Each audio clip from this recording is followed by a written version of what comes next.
terakhir. Untuk waktu dan tempat, saya persilahkan kepada Prof. Tuti untuk menyampaikan materi hari ini. Mohon bimbingannya, Prof. Terima kasih.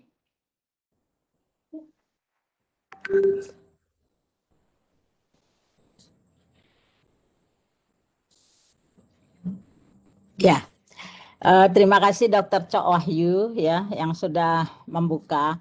Jadi memang mungkin terlalu cepat saya mulai, tetapi kita on time ya.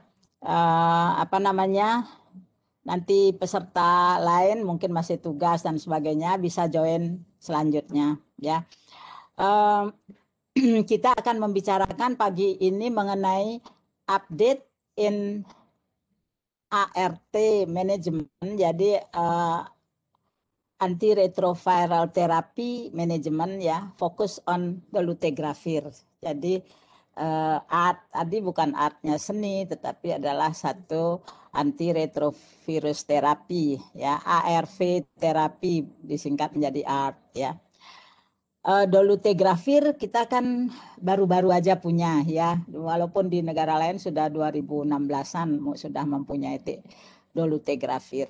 Dan saat ini saya memakai slide dari Kemenkes ya, karena diminta untuk membantu melakukan sosialisasi daripada penggunaan TLD ini, karena obat ini sangat bagus sehingga kita harapkan pemakaiannya juga dengan tepat gitu ya. Sedangkan sebelumnya kita kan mempunyai sudah obat ART, lalu di mana letak atau tempatnya dolutegravir ini ya. Adapun unggulan daripada daripada dolutegravir ini adalah di samping dia ada tersedia di dalam obat tersendiri lepas dolutegravir 50 mg, dia juga ada dalam kombinasi FDC, fixed dose combination, atau KDT, kombinasi dosis tetap, itu bahasa Indonesianya bagi yang sudah sering ikut dengan Kemenkes.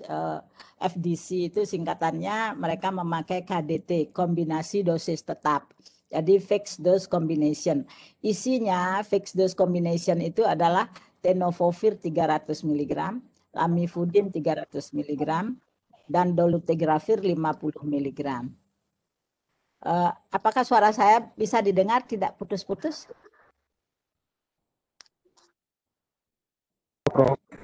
Nggih, terputus? Jelas, Prof. Jelas nggih, oke. Jadi jelas, Prof. Sampai sekarang kita kan mempunyai satu FDC sebelumnya yang disebut TLE, tenofovir, lamivudin, efavirenz ya. Nanti kita kembali lagi kepada sana ya. Jadi ini tujuannya kuliah khusus sekarang membantu Kemenkes untuk mengenalkan TLD fixed dose combination, dan dikatakan ini adalah merupakan FDC yang optimal katanya, malah melebihi daripada FDC sebelumnya yang TLE ya. Jadi ini adalah poin-poin yang akan kita bicarakan saat ini. Siklus hidup HIV bagaimana, di mana tempat kerja obat ARV, kemudian definisi INSTI itu di mana dia bekerjanya dan bagaimana caranya, dan bagaimana efektivitas dan efisiensi daripada pengobatan ini. Kemudian mendefinisikan konsep ART yang optimal itu bagaimana, kemudian perlunya ART optimal, kemudian menjelaskan alasan viral load pasien yang tidak tersupresi, kemudian menjelaskan ART optimal tadi ya dalam bentuk KDT-nya, FDC-nya, dan beberapa karakteristik kan TLD sebagai regimen ART yang optimal. Jadi kita sebenarnya bersyukur karena kita pada akhirnya mempunyai obat tambahan ini selain daripada obat ARV yang sudah ada. Slide. Kita tahu obat ARV yang ada di Indonesia sampai 2020 itu ada 4 kelas ya. Kelas nucleoside atau nucleotide reverse transcriptase inhibitor. Cara kerjanya ini nama kelompoknya golongan kelasnya kan berdasarkan cara kerjanya di mana ya. Kemudian NNRTI, non-nucleoside reverse transcriptase inhibitor, kemudian protease inhibitor, protease, kemudian ada integrase inhibitor. Ini obat yang baru yang akan kita pelajari sekarang. Ya, tadinya Anda sudah tahu mana termasuk NRTI, kemudian NNRTI mana, kemudian PI. PI hanya satu kita punya, tapi satu yang paling bagus, lopinavir, ritonavir. Lopinavir boosted ritonavir ya. Kemudian yang baru datang adalah dolutegravir. Kita selalu dari awal memakai sidofudin dan sebagainya. Tambahan terakhir itu adalah abacavir. Supaya Anda ingat, abacavir termasuk dalam NRTI. Slide. Ini adalah siklus hidupnya daripada HIV ya. Dan kita tahu viral load menjadi tolok ukur dari jumlah virus yang dilepaskan ke dalam darah, dan bila ada virus baru yang masuk ke dalam darah di bawah ambang dari deteksi alat, maka viral load dikatakan tidak terdeteksi. Jadi kita tidak berani mengatakan bahwa virusnya itu tidak ada atau sama sekali tereradikasi, jadi nol, tetapi adalah tergantung dari ambang atau kecanggihan alat untuk mendeteksi virus itu. Ya, ada beberapa step kan Anda tahu bahwa ada binding dulu, dia terikat pada reseptor CD4, kemudian di samping CD4 juga akhirnya CCR5 dan CXCR5 itu juga CXCR4 itu juga termasuk di dalam binding. Kemudian dengan selanjutnya disusul dengan fusi, jadi dinding daripada virus mengadakan fusi dengan dinding limfosit CD4. Kemudian ada dampak daripada enzim reverse transkriptase, dia melakukan transcription, jadi dari RNA, virus RNA menjadi DNA ya. Sebelum menjadi DNA, dia tidak akan bisa berintegrasi dengan DNA sel host, sel kita, sel CD4. Di dalam ini kelihatan yang merah itu adalah RNA yang sudah menjadi DNA virus ya. DNA ini lalu diintegrasikan kepada DNA daripada limfosit CD4 itu dari host faktor, kemudian lalu ada replikasi, assembly di dalamnya ya. Jadi integrase itu terjadi di dalam sel ya, di dalam inti sel maksud saya, sedangkan kemudian ada replikasi dan assembly atau perakitan itu terjadi di sitoplasma. Kemudian setelah itu virus baru akan mengalami budding dan di dalam ini akan terjadi aktivitas virus enzim protease. Slide. Nanti kita lihat lebih lanjut. Ini cara lain untuk melihatnya. Jadi ini lebih skematik, tadi lebih lebih mirip dengan kondisinya, tapi ini lebih ke skematik untuk menjelaskan. Jadi di sini viral proteasenya akan nampak di sana, dan nanti anti atau inhibitor terhadap protease akan kelihatan tempat kerjanya ya. Slide.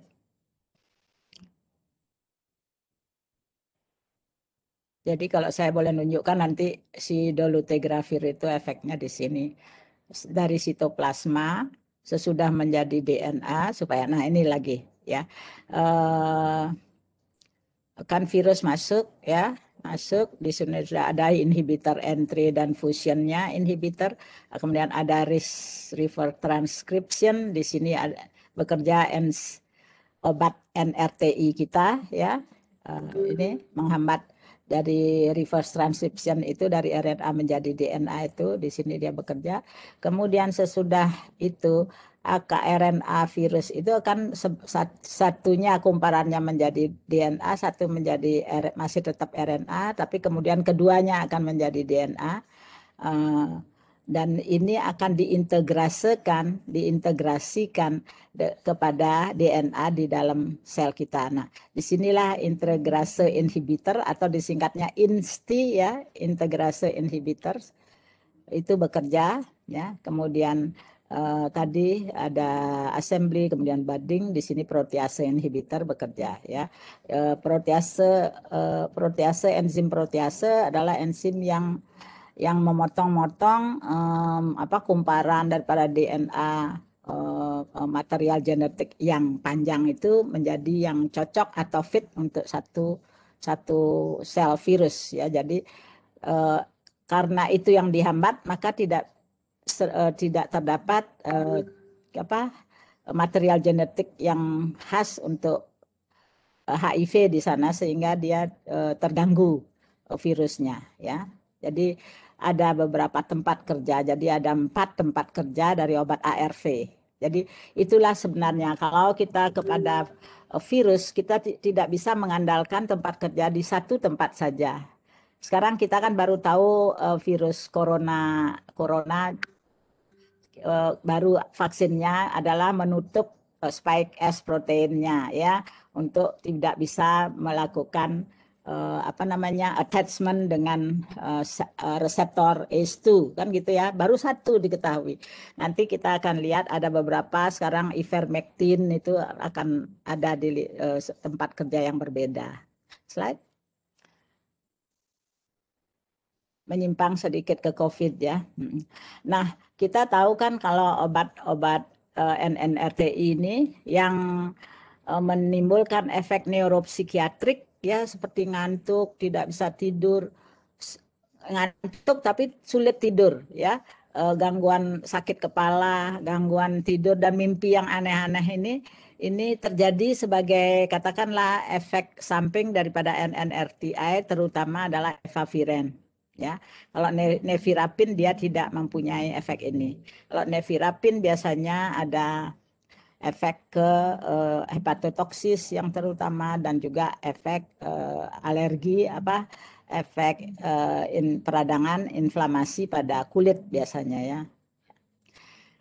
Dan pada efavirenz dan seperti NNRTI lainnya, maka resistensi dapat muncul sangat cepat dengan hanya ada satu mutasi daripada virus itu, bisa terjadi resisten terhadap efavirenz maupun nevirapin NNRTI. Jadi obat ini jadi tidak optimal jadinya ya, begitu ada berubah satu aja mutasinya untuk reseptor ini, maka dia sudah akan kebal gitu ya, akan resisten. Nah, karena itulah obat Dolute ini didatangkan ya. Ini kalau kekurangan NNRTI yang lain seperti tadi, lanjut deh. Oke. Resistensinya, kita bicarakan resistensi. Karena virus kan dapat bereplikasi hanya di dalam sel ya, karena dia sudah merupakan kombinasi RNA DNA dan kemudian menjadi DNA, sama seperti sel host melakukan replikasi untuk dirinya sendiri, dia juga ikut terreplikasi akhirnya ya.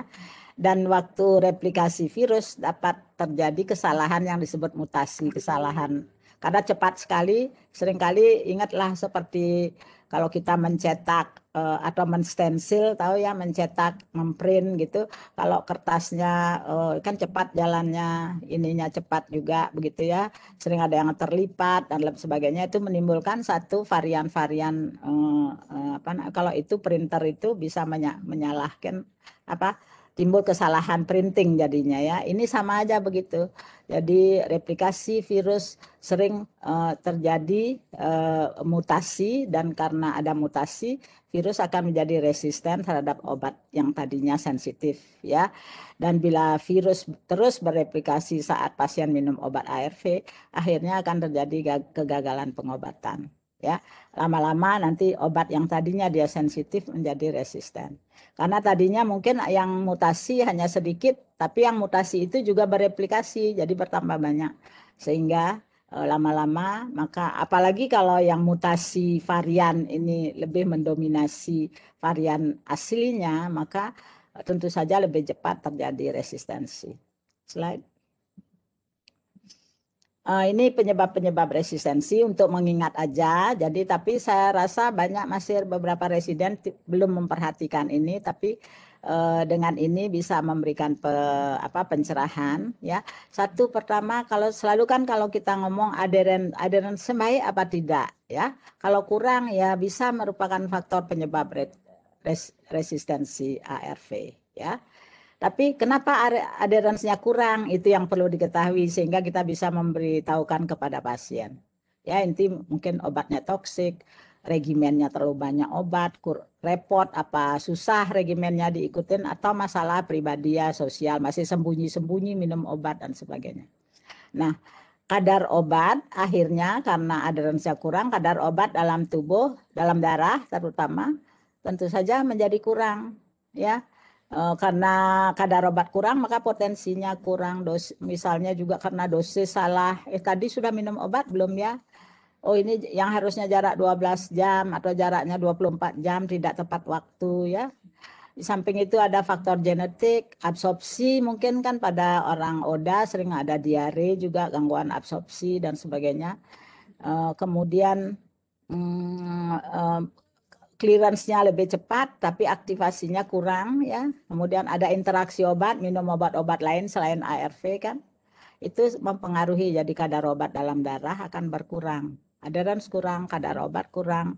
Kemudian apalagi ada replikasi virus yang terus-menerus, yang tambah banyak.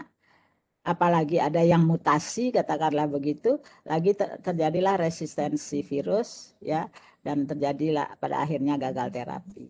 Ya. Dan pada saat begini bisa dia menularkan kepada orang lain dan dia menularkan virus dengan varian yang sudah resisten terhadap obat.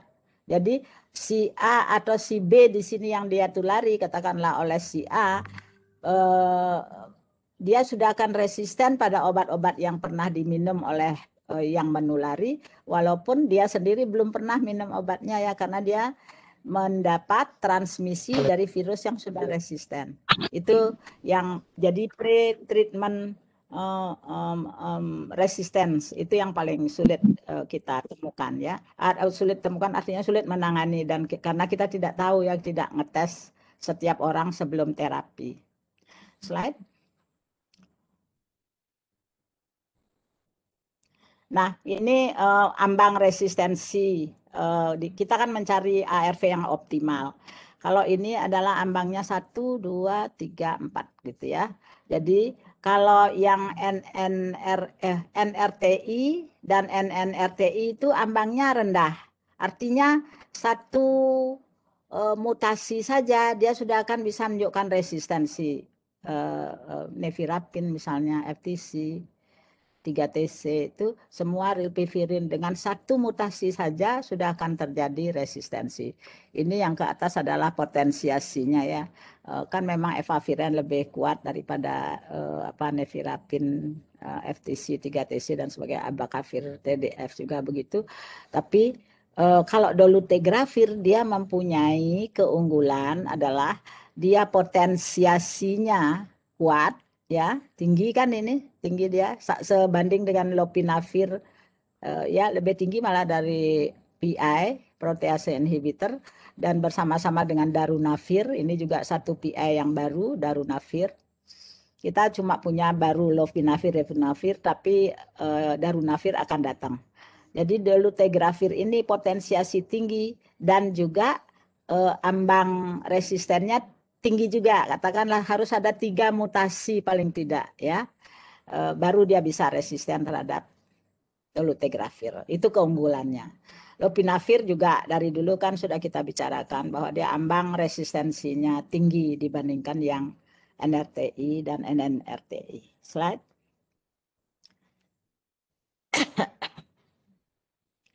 Nah ini menunjukkan resistensi NNRTI sebelum mulai terapi ARV, jadi pre-treatment drug resistant. Ini di negara-negara yang diteliti, Indonesia katanya belum mempunyai data akhir, data tentang ya, yang terakhir tentang penelitian resistensi ini. Tetapi karena efaviren, nevirapin atau NNRTI ini mempunyai ambang resisten yang rendah, maka dialah yang dipakai sebagai indikator atau pedoman ya, pedoman untuk menentukan apakah di satu negara sudah terjadi nggak resisten drug resisten pada HIV sebelum mulai obat gitu. Kalau memang sudah seperti tadi yang saya katakan, dia sudah dapat mentransmisikan virus yang sudah resisten terhadap paling tidak efavirenz dan nevirapin ini, maka penyediaan obat di negara tersebut harus yang lebih canggih daripada itu. Katakanlah karena dia semua ODA yang belum dapat obat pun sudah resisten terhadap obat yang sudah ada ya. Di sini Indonesia sebenarnya sudah tinggi juga sih penelitian efavirenz, tapi itu tidak tahun yang baru. Ini adalah tahun 2017. Mungkin yang ada di kita 2010 gitu. Sudah tinggi sebenarnya efavirenz, nevirapin. Slide.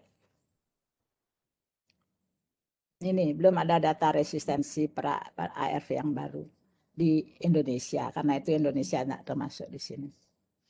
Sini Nicaragua, Uganda, jadi orang-orang di Afrika. Jadi kelihatan di sini negara-negara yang kira-kira penduduknya disiplin apa tidak gitu ya. Juga berkaitan dengan apakah sosial ekonomi di negara itu baik atau tidak. Kalau tidak, orang dia masih kerja mau buruh gitu, gimana dia ingat sama minum obatnya ya. Itu berkaitan keadaan sosial ekonomi dengan kedisiplinan orang ya. Di samping ras tertentu memang mungkin lebih disiplin dibandingkan ras yang lain ya. Misalnya Jepang lebih disiplin daripada yang Afrika, katakanlah begitu. Slide. Ini hambatan supresi viral. Kita kan targetnya supaya virus sampai tidak terdeteksi ya. Hambatannya apa? Ini yang tadi kita sudah bicarakan, adherence-nya kalau rendah, ada resistensi obat. Tapi di samping itu, ini keadaan teknisnya, stok obat tidak memadai ya, seperti awal-awal 2020 kemarin kan pernah obat habis karena lockdown, mulai ada pandemi. Jadi semua bahan-bahan ARV kan datangnya dari India kebanyakan, di samping Thailand. Jadi dengan ada lockdown dari India, kita mendapat obat, stok obat kita sudah habis, tidak memadai, sehingga kita harus bagi-bagi satu botol untuk 2 orang atau menjadi 4 orang misalnya untuk seminggu. Padahal seharusnya pada keadaan pandemi kan kita memberikan untuk 1 bulan ya. Untuk lebih daripada 1 bulan. Supaya tidak ada kontak, mengurangi risiko tertular COVID. Interaksi obat juga ya, kalau banyak IO, banyak obat-obat yang diminum selain ARV, maka interaksi kemungkinan terjadi. Ya, hepatitis B, toksoplasmosis, TBC, hepatitis C gitu ya. Mungkin ada malaria, pneumonia dan sebagainya juga. Penyerapan yang buruk ya, gangguan saluran pernafasan, pencernaan, jadi mukosanya tidak intak, dosisnya apalagi tidak tepat. Misalnya dia masih mual, muntah, keluar sebagian, masuk sebagian gitu ya. Kualitas obat yang buruk. Dan jumlah pill burden sebenarnya, jumlah tablet yang banyak juga mempengaruhi. Slide. Jadi tidak bisa hanya mengandalkan obat ini efeknya bagus, karena banyak faktor-faktor lain yang mempengaruhi juga supresi viral load-nya. Nanti kita ditantang, dolu T itu bagus, tetapi kalau faktor-faktor ini tidak bisa dihilangkan, tentu saja tetap aja nanti dia underdose ya. Slide. Faktor individu pasien ini ya, yang berhubungan dengan rendahnya adherence, kepatuhannya, lupa minum obat, tidak tepat waktu, ada efek samping yang tidak ditolerir. Oleh karena itu, pada waktu kita melakukan menginisiasi obat ARV, perlu sekali konseling untuk mengantisipasi faktor-faktor individu ini ya. Sekarang kan test and treat, dites begitu positif harus diobati. Ya, kadang-kadang dia belum menerima, masih denial terhadap diagnosisnya, tapi kita sudah minta dia untuk minum obat. Nah, keadaan ini kan faktor individu yang sangat mempengaruhi, jadi dia tidak patuh gitu. Jadi kita di klinik seharusnya memperhatikan hal itu. Faktor individu harus kita siapkan. Ya, kadang-kadang dia sakit parah sekali. Anda minta dia minum segala macam obat dalam satu kali, enggak bisa kan? Jadi selalu waktu review kasus dan sebagainya kita mendengar bahwa misalnya terjadi efek interaksi obat, efek alergi obat, misalnya efek samping obat yang menonjol. Itu karena faktor individu kurang kita perhatikan, ya. Oke. Kemudian faktor lain yang berhubungan dengan rendahnya ambang obat ARV, misalnya ini ya, dengan IO yang berat, severe infeksi oportunistik kan obatnya, obat TB misalnya kan mengancam nyawa. Obat tokso apalagi obat kalau obat jamur untuk cryptococcosis di otak juga begitu ya. Kadang-kadang sediaan obat tidak semua ada yang injeksi, banyakan juga masih per oral sehingga mukosa GI tract yang tidak bagus, jadi orang tidak toleransi, jadi mungkin terjadi malabsorpsi obat, mungkin terjadi subdosis, jadinya kadarnya lebih rendah ya, walaupun kita merasa memberikan dosis yang tepat, tetapi dikeluarkan lagi ya. Slide. Di faktor ini harus diperhatikan. Ini lagi, seringkali kalau dokter atau residen kerjanya kan di klinik, dia lupa bahwa pasiennya itu tumbuhnya di komunitas, ya. Nah, apa dampak faktor komunitas yang mempengaruhi efektivitas kerja Anda di klinik itu adalah banyak sekali seperti ini, stigma diskriminasi, takut membuka status. Misalnya miskin, Anda suruh dia datang, minggu lagi datang ya, ubahnya rumahnya di mana, di Kubu, di Karangasem di situ misalnya. Tapi Anda tidak menanyakan sehingga Anda tidak tahu. Karena itu lihat lagi juga gizinya kurang, kekerasan dalam rumah tangga, informasi yang salah. Jadi faktor sosialnya atau faktor komunitas daripada keadaan komunitas daripada pasien kita harus Anda selalu perhitungkan, Dek, ya. Dari mana dia berasal, di mana dia, apakah kalau Anda minta datang dia, oh ini untuk melihat efek samping pada ginjal, ada nggak? Dia 2 minggu lagi harus datang seharusnya, tapi dia tidak datang. Tapi Anda tidak memberikan option gitu. Kalau misalnya nggak bisa ke Denpasar, bisa cek fungsi ginjalnya di mana yang terdekat dengan rumahnya. Nanti hasilnya bisa dikirimkan enggak, punya HP, tanya, bisa dikasih tahu kan hasilnya sehingga dia bisa kita dapatkan informasi. Tapi yang penting adalah Anda harus meluangkan waktu untuk dia, ya. Jadi seringkali kan dokter, oh dia ini enggak datang. Yang saya banyak lihat adalah sepotong begitu. Saya mengatakan sepotong karena memang seharusnya mungkin ada orang yang melakukan follow up untuk ini, petugas khusus ya, yang entah kunjungan rumah atau yang mengkontak, istilahnya punya badis, itu teman dekat yang membantu, entah kalau masih remaja orang tuanya barangkali bisa kita adakan kontak, tapi tetap penyedia layanan entah perawat yang di sana kerja di PDP kita atau dokter residen atau spesialisnya tetap harus diminta waktunya yang lebih untuk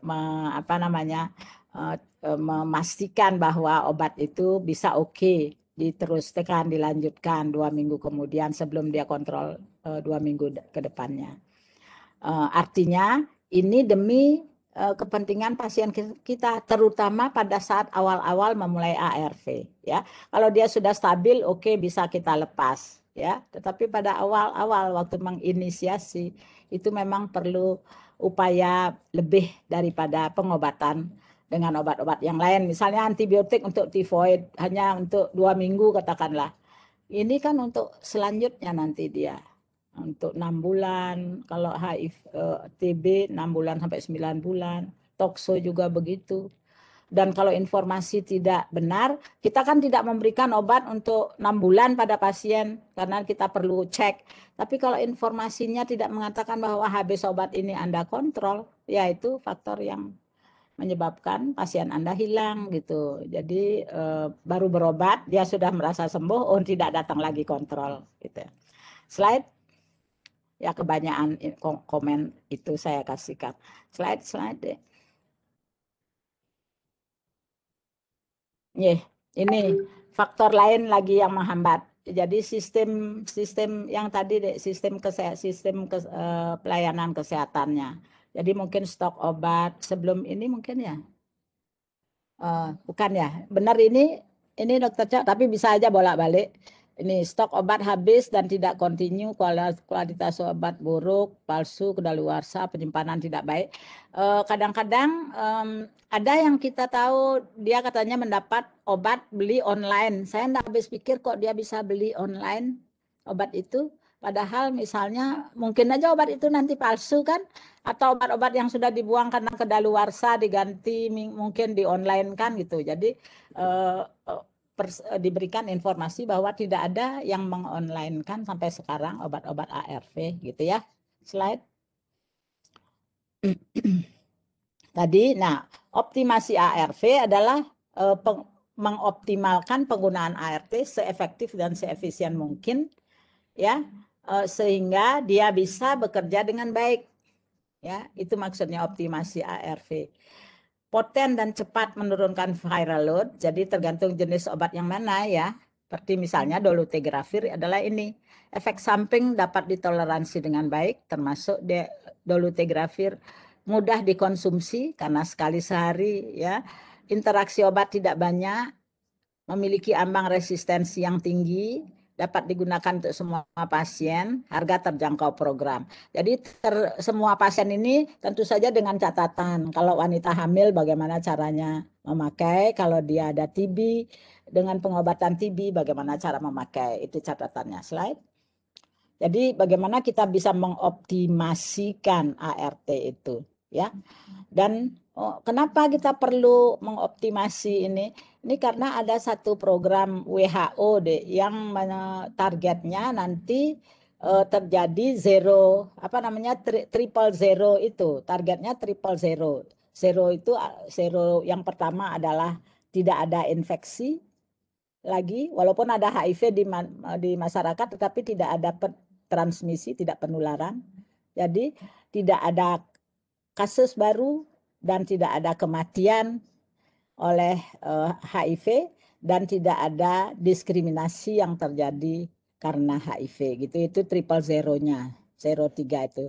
Nah, sebelum kita mencapai triple zero, maka di tahun 2030, jadi 9 tahun dari sekarang ya, itu harus sudah tercapai 90-nya, 90%-nya. 90% ODA harus sudah mengetahui statusnya. Jadi sudah terdeteksi, tahu dia bahwa dia HIV-nya positif. Kebanyakan kan tidak tahu mereka, sehingga tahunya waktu sudah ada gejala yang stadium 4 itu. Jadi bagaimana dia 90% mengetahui statusnya, kemudian 90% ODA yang terdiagnosis mendapat terapi ARV, dan 90% ODA yang mendapat ARV itu viral load-nya tersupresi.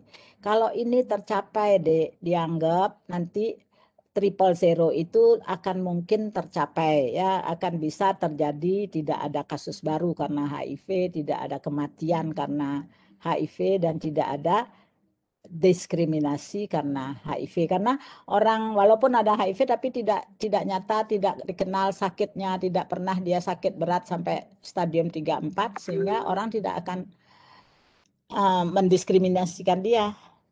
Oke, bisa enggak kita mencapai itu?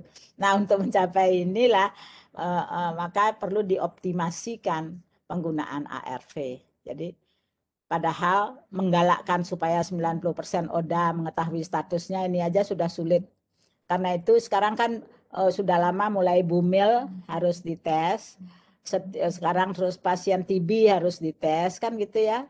Dan nanti kalau yang pasangan dan sebagainya kan memang harus dites. Di samping tentu saja ada program-program lain, misalnya PrEP ya, pasangan daripada ODA supaya tidak tertular HIV, dia memakai pengobatan juga gitu ya. Slide, kita ngomong lain itu nanti. Ini cara kerja tadi, integrasinya begini kerjanya, dan enzim integrase itu dihambat oleh obat INSTI ini ya. Dan kerjanya enzim ini kan memasukkan DNA virus ke dalam DNA inti sel sehingga CD4 sehingga terbentuk sehingga kalau sudah pakai INSTI replikasinya di sini tidak terjadi integrasi antara yang biru punya DNA host, yang merah adalah DNA virus. Jadi tidak terjadi integrasi sehingga kalau sel ini kan terus saja bereplikasi tetapi tidak melahirkan virus-virus, tidak menghasilkan virus HIV. Slide, karena diblok insersinya oleh. Nah, dolutegravir 50 mg tabletnya, satu tablet itu isinya 50 ml dan satu botolnya isinya 30 tablet. Jadi sekali sehari kan sangat praktis ya. Sebenarnya dulu ada yang namanya generasi pertamanya raltegravir atau elvitegravir, belum sempat masuk ke Indonesia, kita sudah akhirnya dapat yang generasi kedua yang lebih bagus, dolutegravir ini. Untung saja ya. Tapi waktu di sini kita berkutat, tapi harganya masih mahal, kemudian bisa dibuat generasi keduanya yang lebih murah. Ya. Slide. Ini efektivitas Dolute yang serupa dengan efavirenz. Sebenarnya efektivitasnya sama-sama tinggi, serupa ya, tetapi tidak sama ya. Tadi kita lihat tadi tempatnya aja memang efavirenz lebih rendah dengan ambang resisten yang jauh lebih kecil ya. Kalau ini kelihatan efeknya antara Dolute dan dengan efavirenz dibanding dengan yang abu ini adalah yang efavirenz dengan TDF. Jadi TLE yang hijau adalah dolutegravir dengan lamivudin dengan emtricitabine atau TAF ini tenofovir alafenamid ya. Jadi jenis lain daripada tenofovir, lebih bagus, tidak toksis ke ginjal, lebih kecil toksisnya, tapi belum masuk ke Indonesia karena ini mahal ya, dibandingkan dengan dolutegravir, tenofovir dan FTC. Jadi sini sebenarnya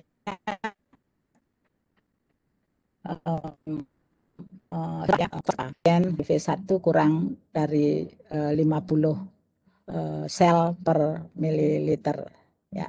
Slide. Dilihat juga dari studi yang lain keunggulannya ya, bahwa efek samping neuropsikiatrik daripada dolutegravir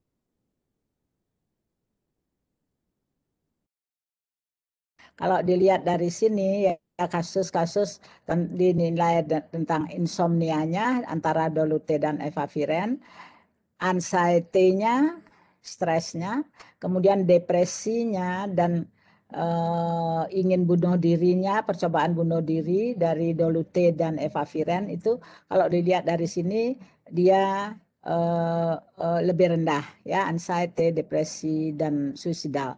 Tetapi di insomnia, jadi dolutegravir masih mempunyai secara overall itu efek yang insomnia 71 dibandingkan 52 kasusnya, dan drug relatednya 43 banding 71 yang terjadi insomnianya. Jadi kan masih lebih tinggi dari 28 dibanding efavirenz. Nah, jadi efek insomnia pada dolutegravir ini masih lebih tinggi dari efavirenz, tetapi ya tidak yang lain-lainnya. Oleh karena itu neuropsikiatrik Dolute dikatakan lebih ringan atau lebih baiklah dibandingkan dengan efavirenz.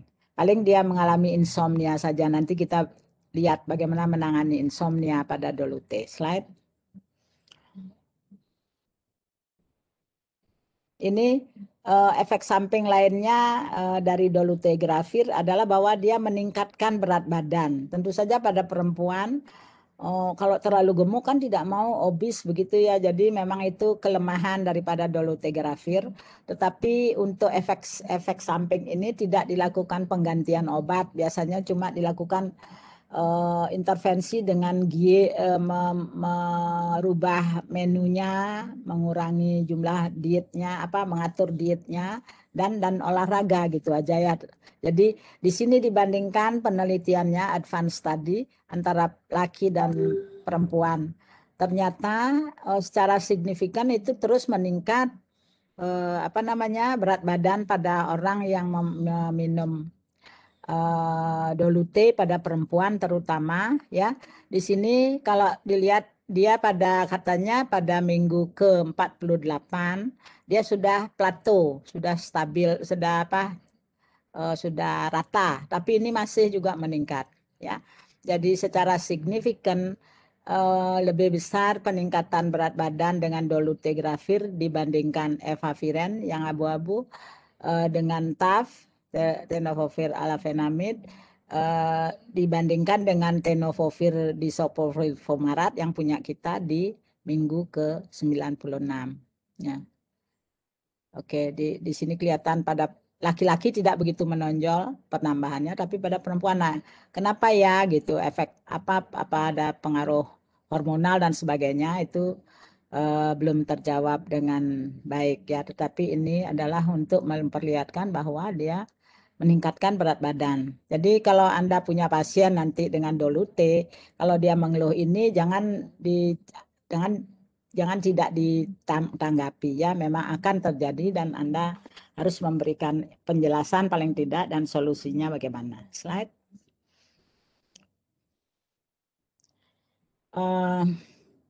Ini pilihan regimen lini pertama. Nah, ini sekarang pemerintah kan sudah mengirim beberapa bagian daripada obat-obat ARV dengan dolutegravir lepasan dan dolutegravir dalam FDC ya.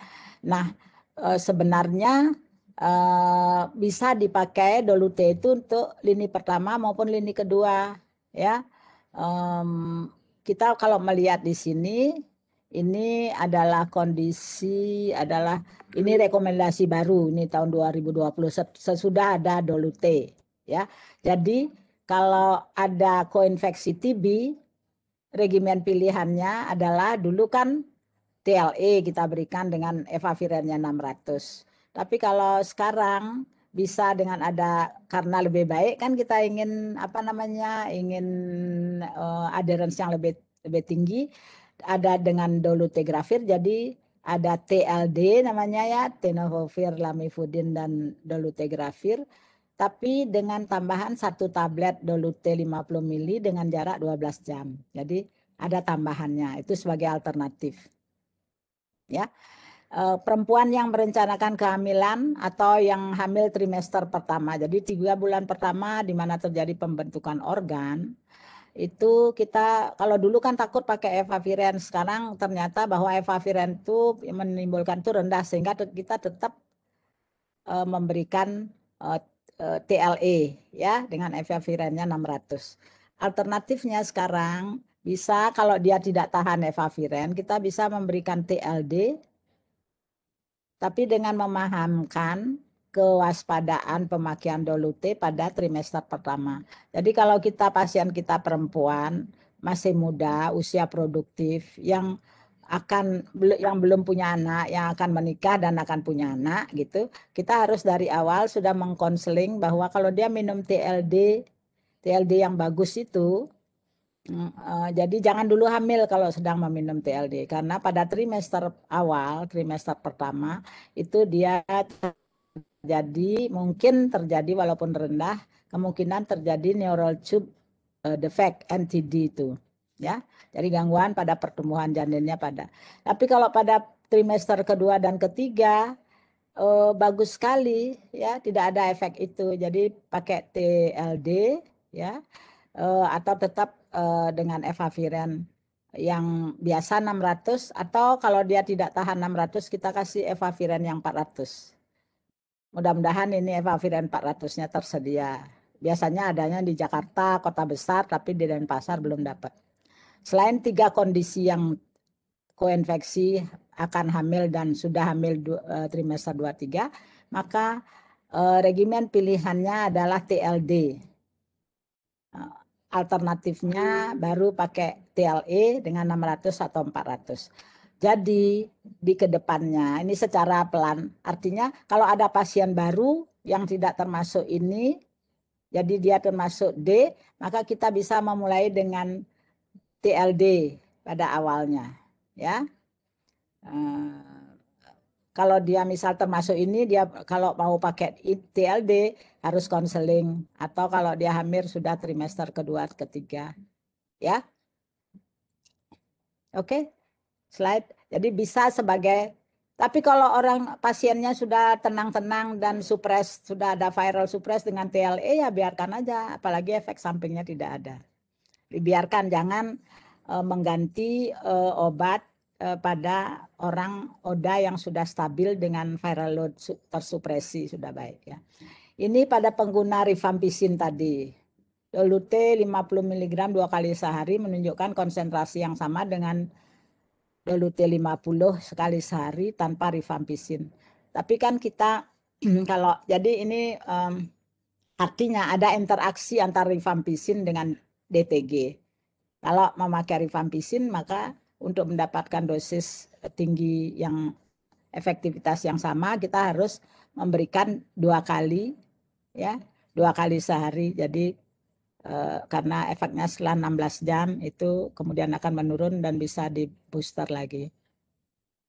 Jadi 2 kali. Kalau yang merah ini cuma sekali. Terus kalau yang abu ini adalah dolutegravir yang 50 ml dengan fixed dose itu, tapi kemudian dia mendapat rifampicin, maka kadarnya akan rendah. Karena itu perlu di booster, diberikan lagi 12 jam kemudian. Ya, slide. Ini untuk memperlihatkan bahwa dolutegravir base ARV untuk pasien-pasien dengan co-infected TBC, ya, TB dan HIV, ini satu penelitian multicenter, dikatakan bahwa dolute 2 kali 50 mg selama pengobatan TB dilanjutkan dengan 1 kali sehari setelah pengobatan TB selesai, dan efavirenz 1 kali 600 menunjukkan efektivitas yang sama. Jadi lihatlah kalau dia memakai efavirenz pada awalnya, kemudian setelah itu dia dilanjutkan dengan langsung. Jadi di sini efek apa namanya, efavirenz dan rifampicin tidak terpengaruh efeknya. Di sini kalau masih ada apa namanya rifampicin diberikan 2 kali 50 mg sehingga efeknya lebih tinggi, memang bisa lebih baik, ya. Dan setelah pengobatan TB selesai dia diberikan 1 kali 50 mg. Jadi umumnya pengobatan TB itu kan semua berisi rifampicin, ya. Jadi ada interaksi atau rifampicin menurunkan kadar dolutegravir sehingga perlu ditambah 50 mg kemudian. Jadi kita memberikan 2 kali dolutegravir dan obat lainnya tetap 1 kali. Slide. Oh, ini neural tube defect saat konsepsi dan saat apa namanya kehamilan. Ini CEPAMO study di Botswana. Diperlihatkan di sini bahwa memang pada waktu konsepsi memang dolute itu mempunyai kejadian lebih tinggi dibandingkan obat-obat lain non DTG, ya. Kalau efavirenz masih sebanding dengan dia. Tetapi kalau kemudian kejadian neural tube defect-nya memang lebih tinggi pada saat terjadi konsepsi itu dibandingkan kalau trimester kemudiannya pada saat dia sudah kehamilan biasa. Ini dibandingkan dengan yang HIV negatif. Karena itu akhirnya disepakati, slide yang kedua ada lagi hasil penelitian. Di sini bahwa dolutegravir dibandingkan non-dolutegravir dan dibandingkan dengan efavirenz dan HIV negatif, ya, kejadian daripada neural tube defect-nya, ternyata total NTD per exposure ini, N per exposure-nya ini sekian ribu, 1683 ada 5 NTD neural tube defect. Ini dari 14.792 ada 15 dari yang non dolute, dan dari yang efavirenz ada 3 dari 7.959. Jadi efek ya efavirenz ini kan lebih rendah juga daripada dolutegravir ya. Tapi kalau dibandingkan dengan orang general population di HIV negatif, ternyata ada 70 neural tube defect juga per 89.372. Jadi dikatakan setelah penelitian yang terakhir itu di Mei 2018, ternyata didapatkanlah 1 per sekian per 1275, 1 per 3492, kemudian 0 pada 2172, 1 per 1028 kalau dia sedang kehamilan, ini sedang konsepsi ya, yang ini ke sini ini konsepsi, ini kehamilan. Dan ini pada HIV negatif malah ada 9 dari 23.315. Jadi di populasi HIV negatif yang tanpa obat-obatan itu pun memang terjadi bisa neural tube defect, dan obat-obat dolutegravir, non-dolutegravir atau efavirenz di sini memang angkanya lebih tinggi kejadiannya kalau sedang masa konsepsi dibandingkan dengan setelah trimester pertama. Oleh karena itu obat-obat penggunaan ARV ini diwanti-wanti pada trimester pertama. Lihat dulu kita takut efavirenz, ternyata tidak terjadi ya dari 2100, walaupun pada masa konsepsi tidak ada terjadi neural tube defect. Kalau ini ada non dan dolute ada 1, ini juga ada 1, tetapi dengan N yang berbeda. Oke, slide. Ini juga diupdate lagi di April 2020, Cefamo itu ternyata dolute, non-dolute, efavirenz, dolute pregnancy dan HIV negatif, ini konsepsi. Ini angka-angkanya adalah seperti ini.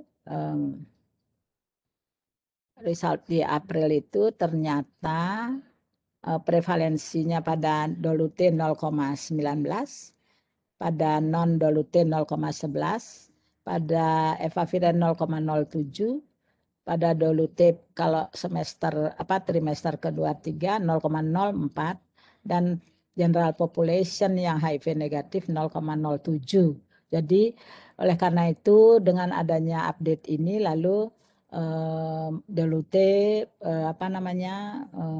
dianggap memang lebih aman, dan kalau mau lebih berhati-hati sekali pada trimester 1. Tapi seringkali kan masalahnya orang perempuan ODA itu tidak berencana untuk hamil, tapi ternyata kok hamil, maunya tidak hamil, tapi tiba-tiba aja jadi hamil. Kalau dia ternyata di trimester pertama itu biasanya datangnya kan sesudah terlambat 2 minggu, 2 bulan gitu ya, 8 minggu baru ke dokter gitu. Apa lalu tindakan kita? Ya, kita harus memberikan konseling seperti ini memang, tetapi terserah dia mau ganti obatnya atau tidak. Karena dengan ganti obat, karena obat itu secara untuk virologis, viral load-nya kan bagus, tapi untuk adherence juga bagus dibandingkan kalau dia ganti ke efavirenz. Slide. Jadi permasalahan ini tidak hanya memberikan satu poin yang hitam putih begitu, tetapi ada banyak faktor yang harus kita pertimbangkan dan bicarakan pada waktu memberikan keputusan pada pasien kita yang perempuan yang sedang hamil, apalagi di trimester 1 ya. Slide. Ini dolutegravir menurunkan viral load lebih cepat pada bumil yang baru mulai ARV pada trimester 2-3. Jadi kalau dilihat kemudian dari bahwa dia menurunkan apa namanya viral load-nya pada saat melahirkan 55 hari, viral load kurang dari 50, ini viral load kurang dari 1000 saat melahirkan. Ini Dolute versus efavirenz, ini Dolute versus efavirenz. Jadi pada trimester kedua ini ternyata dia bisa menurunkan viral load lebih rendah, ya, jadi lebih cepat pada bumil yang baru ARV. Artinya kalau dia tidak dalam pasien kohort kita tadinya, pasiennya baru datang sudah hamil mau melahirkan gitu katakanlah, atau hamilnya sudah trimester kedua atau ketiga, kalau kita berikan Dolute, maka dampak viral load-nya akan cepat turun sehingga dampak pada kehamilannya akan jauh lebih rendah, ya. Slide. Ini Dolphin Study. Jadi secara sistematik telaah daripada WHO ini menyimpulkan bahwa kalau dilihat efektivitasnya Dolute versus efavirenz 600 ya yang kita punya secara umum itu, outcome utamanya penghentian obat karena efek samping Dolute jauh lebih baik, ya. Jadi jarang, tidak ada hampir yang stop obat karena efek samping. Penurunan viral load Dolute mungkin lebih baik, dan tadi sudah dikatakan jauh lebih baik dia, ya, terutama pada bumil sudah ada datanya. Kemudian pemulihan CD4 peningkatannya Dolute mungkin lebih baik karena dia lebih cepat menjadikan supresi virus, ya. Dan kematiannya antara Dolute dan efavirenz masih setara katanya. Ini bukti-buktinya tinggi sampai sedang, tinggi sampai sedang dan rendah. Nah, sedangkan mengenai tolerabilitas, keamanan dan resistensi obat, ya, mengenai gejala neuropsikiatris, Dolute mungkin lebih baik. Ini setara, gangguan tidurnya setara, ya. Efavirenz mungkin lebih baik, peningkatan berat badan karena Dolute berlebihan, ya. NTD efavirenz lebih baik, resistensi HIV DTG lebih baik. Jadi masih bersaing dia dengan efavirenz, tetapi karena itu kalau dia sudah toleransi dan ada adherence terhadap efavirenz, biarkan saja, jangan diganti dengan Dolute karena efeknya, kesimpulannya seperti ini, ya. Slide. Mungkin ada beberapa kasus, waktu saya sudah habis, tapi cepat saja. Ini yang tadi kekuatannya, slide nanti dibaca sendiri. Ini pilihan regimen ARV lini 2 untuk dewasa dan remaja, ya. Kalau dia lini 1 memakai Duviral, efavirenz atau nevirapin. Nah, ini hepatitis B-nya, ya. Positif atau negatif boleh diganti lopinavir, Dolute maupun lopinavir ritonavir lini 2-nya. Tapi kalau hepatitisnya negatif, ya, hepatitis negatif dengan dia pakai nevirapin atau efavirenz, TLE, ya, TLE atau Truvada efavirenz atau Truvada nevirapin. Kalau ada hepatitis negatif boleh pakai Dolute atau lopinavir ritonavir. Tapi kalau dia positif ditambahi jadi TDF-nya dibiarkan, karena TDF kan untuk hepatitis bagus, tenofovir, tapi diganti dengan AZT dia, jadi Duviral dan TDF dan dengan Dolute atau Duviral, TDF, lopinavir ritonavir. Jadi ini tetap diberikan tapi ditambahin AZT di sini. Efavirenz nevirapinnya diganti, apakah ganti Dolute atau diganti lopinavir ritonavir. Dan kalau dia sudah di lini pertama memakai TLD, kalau tidak ada hepatitis, lini 2-nya bisa dengan lopinavir ritonavir diganti dengan Duviral, lopinavir.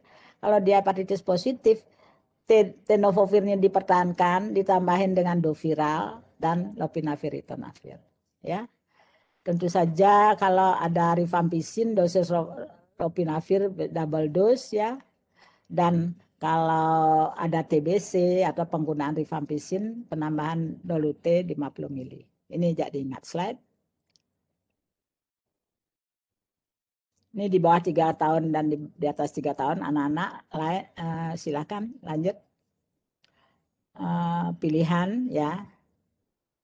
Kalau paparan jadi PEP pilihannya pertama kan TLD ya sekarang ya, dulu kan TLE, tapi kita takutnya banyak juga yang reaksi neuropsikiatrik efavirenz, tapi sekarang kita punya TLD. Tapi alternatifnya boleh saja pakai ini, ada lopinavir, ritonavir, tetap TLE atau Duviral Doluté atau Duviral lopinavir atau Duviral efavirenz. Sekarang banyak pilihannya tergantung kondisi pasien sebelumnya. Ya, tapi tetap saja yang paling simpel adalah yang 1 kali sehari paling diminati oleh orang, apalagi untuk ini PEP ya, atau misalnya kekerasan seksual, pemerkosaan dan sebagainya, atau tertusuk jarum, terkena gunting atau pisau waktu mengoperasi dan sebagainya. Slide.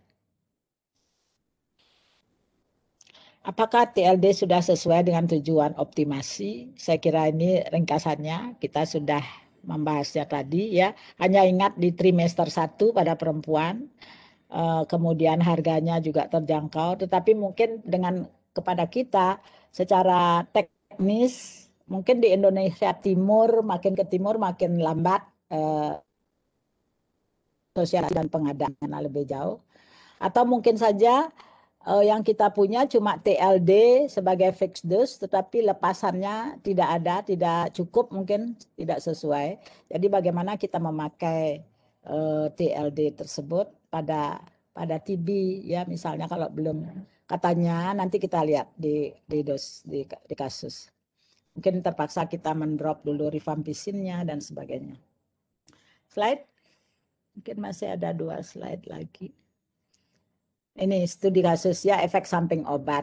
Ini katanya kasus Tini. Tini baru memulai ARV menggunakan TLD. Pada kunjungan sebelumnya ia mengeluh tidak bisa tidur di malam hari. Slide, lanjutkan. Diklik. Apa yang Anda tanyakan pada Tini dan saran apa yang bisa Anda berikan?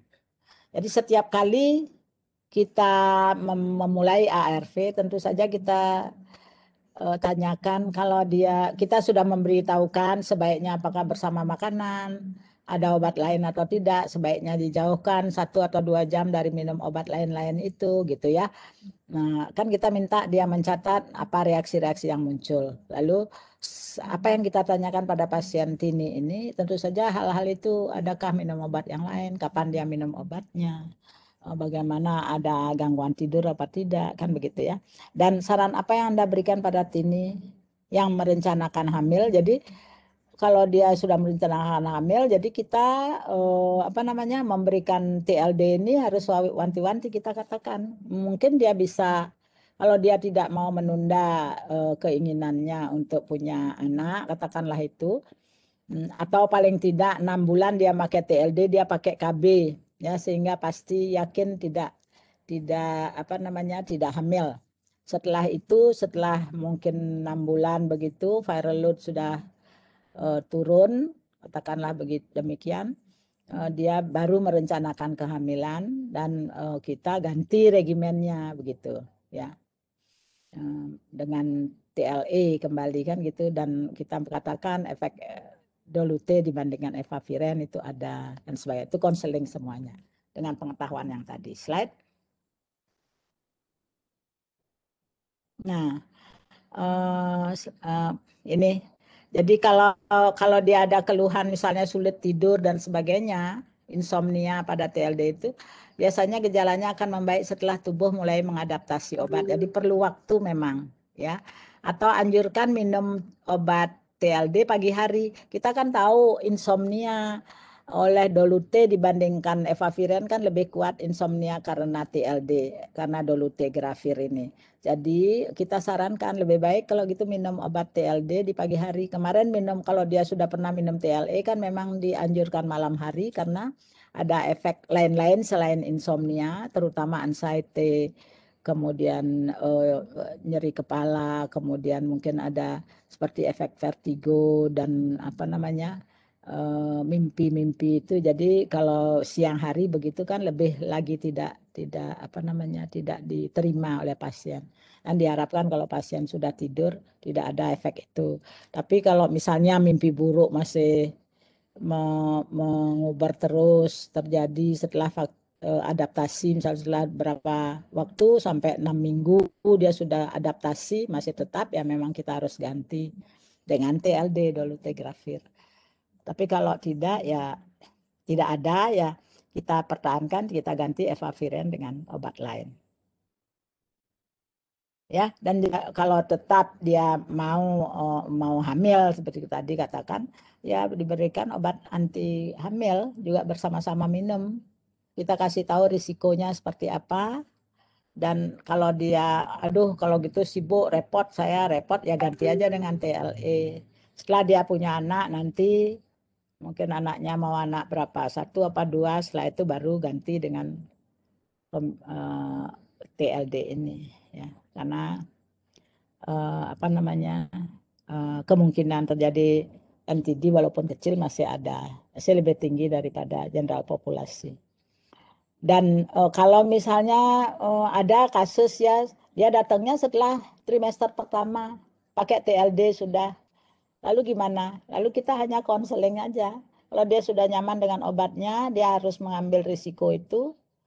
Atau kalau dia mau ganti obatnya, toh sudah terjadi efek di trimester pertama, nanti lagi mau adaptasi dengan efavirenz dan sebagainya kan lebih repot. Jadi sebaiknya obatnya tidak diganti, tetapi dengan warning, dengan memberikan pengertian bahwa mungkin nanti akan ada risiko kecil untuk terjadinya NTD tadi, gitu ya. Slide.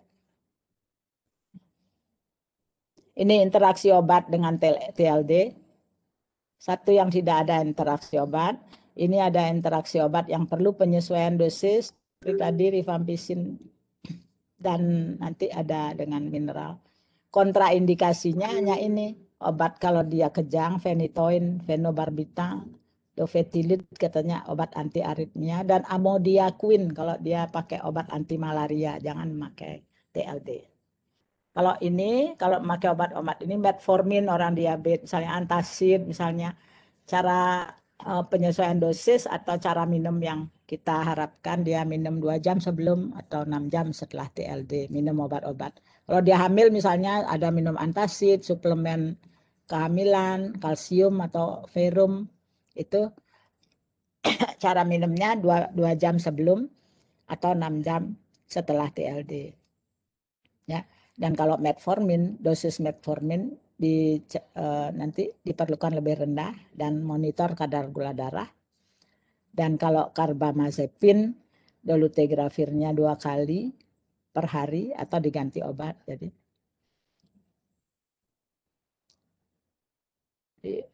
ada interaksi dengan karbamazepin.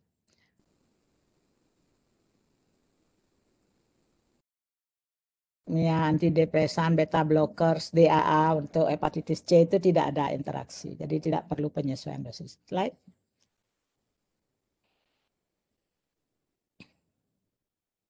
Ini kalau dengan mineral, tadi sudah saya katakan kalau pada hamil kan ada yang minum suplemen magnesium atau zinc atau kalsium atau tablet besi, ya.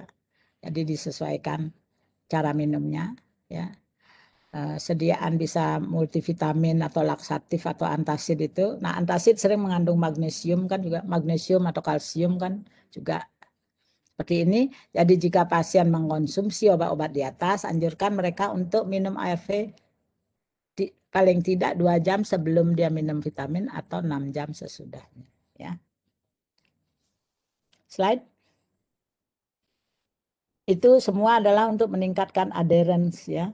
Nah, Ini kalau Siti hamil dan seperti tadi mungkin sudah Siti mengonsumsi TLD, ternyata diketahui hamil 12 minggu, melaporkan bahwa dia diberi multivitamin. Pak TLD diganti ke TLE spesies. Saya kira tadi sudah kita bicarakan dan cara minum obat. Slide.